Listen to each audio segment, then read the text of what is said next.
अस्सलामुअलैकुम नाजरीन जी, मैं हूं नाइला भट्टी और आप देख रहे हैं न्यू BBC न्यूज HD। आइए शामिल करते हैं आज की अहम खबर शामिल करते हैं ज़िला नौशहरों खैबर पख्तूनख्वा से हमारे न्यू BBC न्यूज़ के डिस्ट्रिक्ट रिपोर्टर रूहुल अबरार की रिपोर्ट के मुताबिक आयशा फाउंडेशन के ज़रिए तमाम मुख्तलिफ माजूर अफराद के लिए इफ्तार का एहतमाम करने का एज़ाज़ एक माह का ताकतवर सफ़र जो एक इंस्टीट्यूट बनाने की कोशिश कर रहा है जहाँ मुख्तलिफ माजूर बच्चों की कदर की जाती है और इस प्यार के साथ उनकी परवरिश की जाती है जिसके वो मुस्तहिक हैं।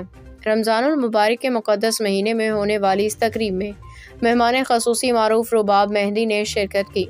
शाम का आगाज़ ख़ुसूसी अफराद के बारे में एक पुरजोश गुफ्तगू से हुआ जिसमें उनके मुनफरिद ताकतों और मुआशरे में उनकी शराकत को उजागर किया गया।